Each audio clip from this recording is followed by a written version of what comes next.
여러분 안녕하십니까? 각종 정부 복지 대책의 설계는 통계청의 조사를 기반으로 이루어집니다. 그래서 이 사회 구성원이 몇 살 정도에 자립해서 흑자를 내고 몇 살에 그 능력을 상실하는지 알면 개개인의 생애를 계획하는 데에도 도움이 됩니다. 통계청이 지난 2023년 기준으로 생애 가계의 손익을 최신화한 결과 45세에 흑자의 정점을 찍고 61세부터 적자에 접어드는 것으로 나타났습니다. 오수영 기자. 네, 오수영입니다. 네, 자세한 손익 주기 전해주시죠. 우리 국민은 평균적으로 27세까지 경제적으로 적자를 보다가 28세부터 60세까지 흑자를 내고 61세부터는 다시 적자로 돌아서는 인생을 살고 있는 것으로 나타났습니다. 인생에서 소비를 가장 많이 하는 동시에 가장 큰 적자를 보는 시기는 16세입니다. 버는 것 없이 교육비를 중심으로 3,370만 원이 쓰여서 고스란히 적자로 잡히는 겁니다. 노동소득은 17세 이후 조금씩 증가하는데요. 45세 때 4,433만 원을 벌면서 정점을 찍고 소비를 빼고도 1,748만 원을 남기면서 가장 큰 흑자를 보게 됩니다. 그러다가 61세부터는 다시 적자로 전환되는데 13년 전과 비교하면 적자 진입 시기가 5년이나 늦어졌습니다. 네, 이렇게 연령별 분리를 하지 않고 2023년 1년치를 총합으로 봤을 때는 어떻습니까? 네, 지난 2023년 우리 국민의 총 노동소득은 1,232조 8천억 원, 총 소비는 1,459조 2천억 원이었습니다. 이 둘 간의 차액인 생애주기 적자 총액은 226조 4천억 원이었습니다. 노동 연령층인 15에서 64세는 137조 2천억 원이 흑자였고 0에서 14세까지의 유년층은 184조 4천억 원 적자였으며 65세 이상 노년층도 179조 2천억 원 적자를 냈습니다. 노동 연령층에서 순유출된 320조 7천억 원은 유년층으로 184조 5천억 원이, 노년층으로 131조 1천억 원이 각각 대가 없이 순이전됐습니다. 자산소득에서 저축을 차감한 자산재배분은 노동 연령층에서 183조 5천억 원이, 그리고 노년층에서 48조 1천억 원이 각각 순유입됐습니다. SBS 비즈 오수영입니다. 이렇게 적자를 맞이하게 되는 나이가 점점 늦어지는 건 결국 생계를 위해서 일자리를 찾는 중장년층이 많아졌다는 말과 같습니다. 이런 가운데 서울시가 중장년층의 일자리 수요와 기업의 일자리 공급 사이 정책 매칭을 위해 대규모 수요 조사를 벌였습니다. 자세한 조사 결과 짚어보겠습니다. 최나리 기자. 먼저 서울에서 경제 활동을 하려는 중장년의 규모가 얼마나 됐습니까? 네, 중장년의 절반 이상입니다. 서울시는 중장년의 구직과 재취업을 위한 여러 정책 매칭을 확대하기 위해 연령 상황별로 다층적인 수요와 공급을 파악했는데요.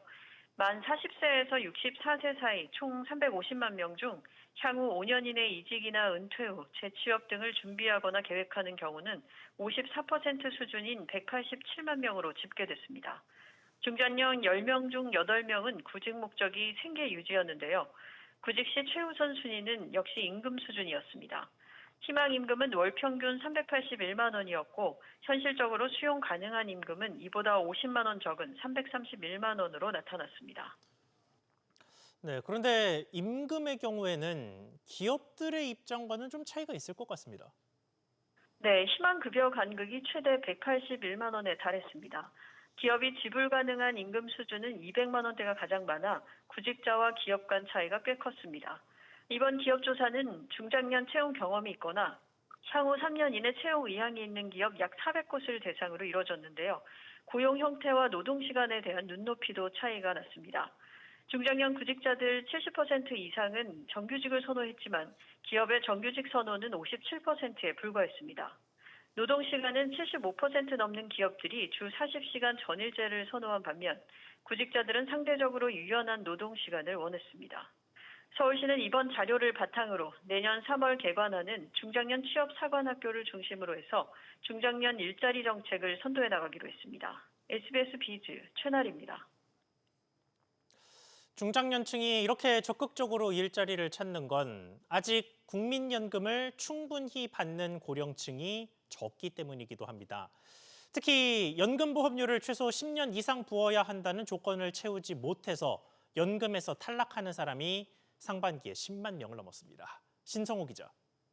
이런 분들은 반환 일시금이라고 해서 냈던 보험료를 한 번에 돌려받게 되죠. 네, 그렇습니다. 해당되는 사람이 상반기에만 10만 2,400명에 달했습니다. 지급액은 약 6,897억 원으로 지급 금액과 인원 모두 지난해 연간 수치의 절반을 이미 넘어섰는데요. 특히 지급액은 2020년 연간 약 9,200억 원에서 지난해 기준 1조 2,600억 원으로 지속적으로 늘고 있습니다. 반환 일시금은 지급 연령 도달, 국외 이주, 사망 등의 이유로 자격을 상실하고 향후 재가입 가능성도 희박한 경우에 납부한 보험료를 돌려주는 제도인데요. 납부한 연금보험료의 3년 만기 정기예금 이자율을 가산해 산정됩니다. 2020년부터 올해 상반기까지 누적을 따져보면 5년간 수령 인원은 무려 100만 명을 넘겼고요. 지급 금액은 6조 원에 달합니다. 네, 그만큼 많은 국민들이 보험료를 꾸준히 내기 어려운 상황에 놓여 있다고 보입니다. 네, 그렇습니다. 실제로 반환 일시금 지급 사유를 살펴보면 전체 지급 인원 중 약 71%, 그러니까 7만 명 이상이 최소 가입 기간을 채우지 못한 채 60세에 도달하는 연령 요건으로 인한 경우였습니다. 일이 끊겨 보험료를 내지 못한 탓에 노후 생활마저 불안정해지는 악순환에 놓이게 된 건데요. 국민연금이 더 필요한 사람들이 오히려 혜택을 더 받지 못하는 상황입니다. 일각에서는 60세 이후에도 연금 수령 시까지 납부를 연장하는 임의 가입 제도의 지원을 강화해야 한다는 지적이 나옵니다. SBS 비즈 신성호입니다. 다음 소식입니다. 추석이 열흘 앞으로 다가오면서 소중한 분들에게 선물 세트 준비하시는 분들 많으실 겁니다. 그런데 알뜰한 소비를 위해서는 가격 비교를 꼼꼼하게 하셔야겠습니다. 아무리 포장 비용이 추가됐다고는 하지만 낱개와 세트 구성 가격이 2배 넘게 차이 나는 경우도 있었습니다. 신채연 기자의 보도입니다. 포도씨유 3개 구성 선물 세트 가격이 29,000원. 똑같은 제품을 낱개로 3개 사면 모두 14,000원으로 선물 세트가 2배 넘게 비쌉니다. 세트로 사면은 각각 사는 것보다 왠지 좀 저렴하게 살 수 있다, 이런 느낌을 가지고 있어요. 싸면은 낱개로 사야죠. 낱개로 구매를 해서 제가 따로 포장지를 사서 포장하는 게 가성비로 봤을 때 더 좋다고 생각합니다. 한국소비자원이 명절 선물로 많이 찾는 식용유와 참치, 스팸 등의 선물 세트 가성비를 따져봤더니 10개 중 8개가 낱개로 사는 게 더 저렴했습니다. 선물 세트는 포장 및 마케팅 비용이 포함돼서 낱개 합산 가격보다 비싼 것으로 동일한 구성 선물 세트를 상품명을 달리하거나 세트 구성품에 대한 설명을 충분하게 제공하지 않은 적이 있어 소비자 주의가 필요합니다. 또 똑같은 선물 세트라도 어디서 사느냐에 따라 가격 차가 컸습니다. 참치와 햄 16캔 구성 동원 선물 세트의 경우 마트와 백화점에선 75,000원대에 판매되는 반면 동원이 운영하는 온라인몰에서는 45,000원으로 3만 원이나 차이가 났고 CJ 제일대당의 스팸 세트도 자사 온라인몰 판매 가격이 25% 더 저렴합니다. 명절 대목을 노린 과도한 마케팅이라는 지적이 나오는 가운데 알뜰한 선물 준비를 위해선 보다 꼼꼼한 비교 구매가 필요해 보입니다. SBS 비즈 신채원입니다. 비단 추석 명절 특수 때문뿐만이 아니라 최근 꽤 오랜 기간 동안 먹거리 물가는 불안했습니다. 몇 달 새 수십 곳의 식품업체가 가격을 인상하면서 하나같이 원재료 가격이 올랐다는 이유를 댔죠. 그런데 50곳 넘는 업체가 원재료를 소위 회장님 회사에서 사면서 일부러 비싸게 사주고 그렇게 부풀린 비용으로 탈세를 시도하다 국세청의 세무조사를 받게 됐습니다. 박규준 기자가 보도합니다. 최근 A식품회사는 제품 가격을 한 자릿수 올리며 원재료 가격 상승 때문이라고 밝혔습니다. 그런데 국세청 조사에 따르면 A사의 가격 인상은 사주일가 업체에서 시세보다 더 비싼 값에 원재료를 매입한 결과였습니다. 이 식품회사는 사주일가가 세운 원재료 제조사에서 식품 원재료를 고가에 사들여 비용을 부풀리는 식으로 탈세했습니다. 사주일가의 개인적인 토지 개발비까지 회사 돈을 가져다 썼습니다. 국세청은 이와 같이 원자재값 상승을 핑계로 변칙적인 방법으로 원가를 부풀려 소득을 축소하면서도 과도하게 가격을 올리는 생활물가 밀접업종 탈세자에 대해 강도 높은 세무조사를 실시합니다. 한 커피 프랜차이즈 가맹본부도 최근 10%대 커피값을 올리며 원두값 상승을 이유로 댔습니다. 하지만 특수관계법인으로부터 원재료를 비싼 값에 사들인 결과였고 이런 원가 부풀리기로 세금을 탈루했습니다. 세무조사 대상엔 가맹점을 1,000개가량 둔 대형 커피 가맹본부도 포함된 것으로 알려졌습니다. 이 밖에 사지도 않은 농산물을 매입했다고 과다 신고하고 매출은 현금 결제 등에 대한 신고를 누락한 농산물 유통업체들도 세무조사 타깃이 됐습니다. 국세청은 이런 식으로 탈세한 가공식품, 농축산물, 외식 프랜차이즈, 경조사업체 등 총 55곳을 대상으로 세무조사에 나서기로 했습니다. 이들 업체의 탈루액은 8천억 원에 달하는 것으로 추산됩니다. SBS 비즈 박규준입니다. 부동산 상황도 짚어보겠습니다. 서울 아파트값이 3주 연속 상승폭을 확대했습니다. 토지거래 허가구역으로 지정되지 않은 한강변 지역과 강남 3구 인접 지역으로 오름세가 확산되는 양상입니다. 박연신 기자. 네, 박연신입니다. 네, 정부의 규제 의지는 여전한데 아파트값은 자꾸 더 오르네요. 이번 주 어땠습니까? 한국부동산 주간 아파트 가격 동향 자료에 따르면 이번 주 서울 아파트 매매 가격은 지난주보다 0.19% 오르며 3주 연속 상승폭을 확대한 것으로 나타났습니다. 재건축 추진단지와 역세권 대단지를 중심으로 매수 문의가 늘고 거래가 성사되면서 서울 전역이 상승세를 보였습니다. 한강벨트로 불리는 성동구와 마포구가 각각 0.59%, 0.43%로 오름폭이 컸습니다. 강동구 등 강남 3구 인접 지역 오름세도 두드러진 모습이었습니다. 서울동을 포함해 이들 지역은 토지거래 허가구역에서 제외된 곳입니다. 토지거래 허가구역 추가 지정 불안감에 전세를 끼고 매수하는 갭 투자를 하는 등 투자 수요들이 늘어난 것으로 보입니다. 수도권은 0.07% 올라 전주보다 상승폭이 확대됐고 지방은 0.01% 내려 지난주 하락폭을 유지했습니다. 네, 그리고 한국은행도 최근에 집값 오름세가 심상치 않다고 진단했습니다. 네, 한국은행은 오늘 금융안정 보고서를 통해 서울 지역을 중심으로 주택 매수 심리가 여전히 유지되고 있다고 진단했습니다. 그러면서 6.27 대출 규제의 서울 아파트값 상승 억제 효과는 제한적이었다고 평가했는데요. 이어 거래는 줄었지만 가격과 매수 심리는 여전히 강세를 보여 주택시장과 가계대출 동향을 면밀히 점검할 필요가 있다고 강조했습니다. SBS 비즈 박연신입니다.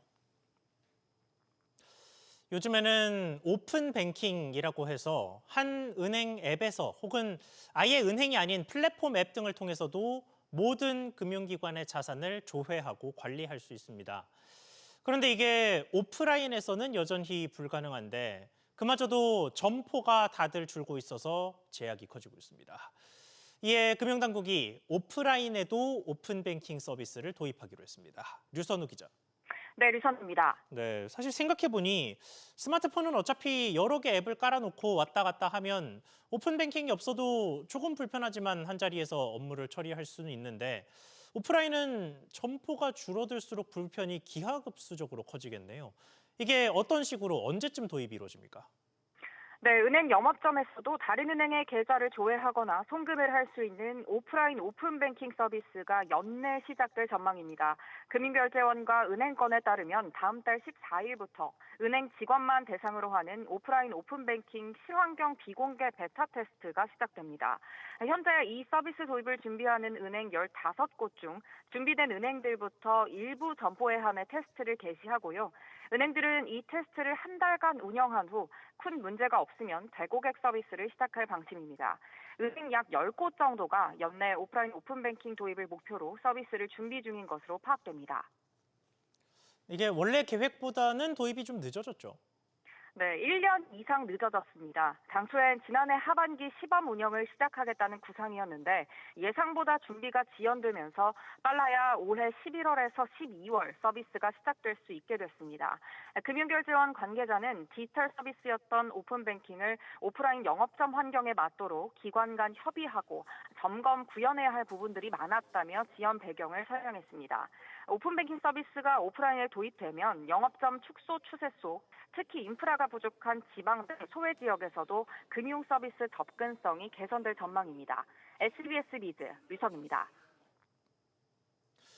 보이스피싱과 관련해서 소비자 잘잘못을 따지지 않고 금융사가 배상하도록 하는 이른바 무과실 배상 소식 요즘 자주 전해드리고 있습니다.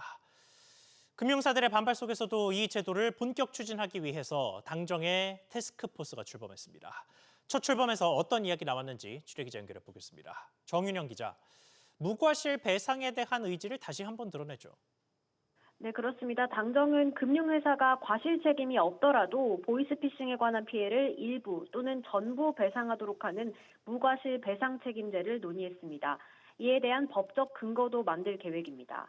보이스피싱 TF 간사를 맡은 조인철 더불어민주당 의원은 금융사의 대응력 강화를 위한 전담 인력과 물적 설비를 의무화하고 보이스피싱 의심 정보를 공유 활용할 수 있는 AI 플랫폼 등을 조속히 구축하기로 했다고 말했습니다. 또 보이스피싱 범죄의 사각지대 해소를 위해 가상자산으로 편취된 피해금의 환급이 가능하도록 제도 개선 역시 추진하기로 했다고 덧붙였습니다. 이뿐만 아니라 피싱의 통로인 이동통신사의 책임도 강화하기로 했죠. 그렇습니다. 스팸 문자와 악성 앱 설치를 3번에 걸쳐 걸러내는 3중 방어 체계를 마련할 계획입니다.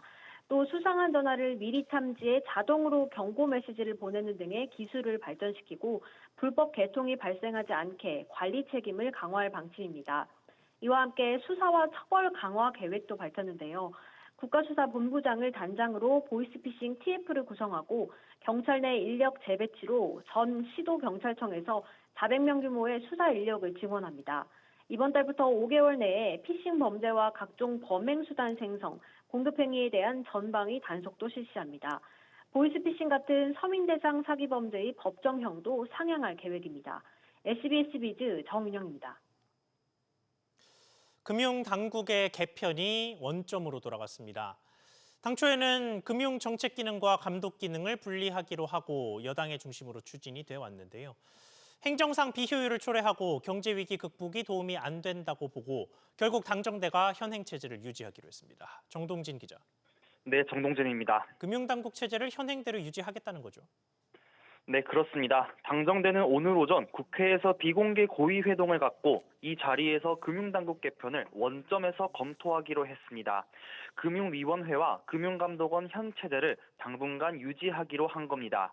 민주당은 당초 금융위의 정책 기능을 기획재정부로 옮기면서 금융위를 금융감독위원회로 개편하고 금융감독원 내 소비자보호부서를 소비자보호원으로 분리하는 개편을 추진해왔는데요.